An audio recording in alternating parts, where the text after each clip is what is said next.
அக்ஷரம் சிவன் இருக்கும் அக்ஷரம் உபாயம் என்று நம்புதற்கு உண்மையான அக்ஷரம். கபாலம் உற்ற வாசனை கடந்து போன வாயுவை உபாயம் எட்டழைத்துமே சிவாய அஞ்செழுத்து.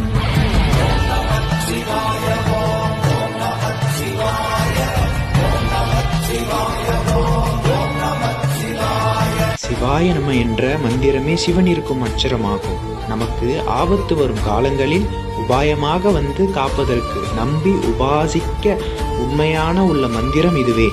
நம் பிராணனிலிருந்து கடந்து போன பிராணவாயுவை மீண்டும் நம் பிராணிலேயே சேர்த்து ஆயுளை கூட்ட பிராணாவாமம் செய்தால் அதற்கு உற்ற துணையாக இருப்பது சிவாய நம எனும் 5 எழுத்து மந்திரமே. ஆதலால் அதை ஓதி தியானியுங்கள். இதுவே உங்களுக்கு உபாயமாக என்றும் வரும் என்று சிவவாக்கிய சித்தர் விளக்கம் கூறுகிறார்.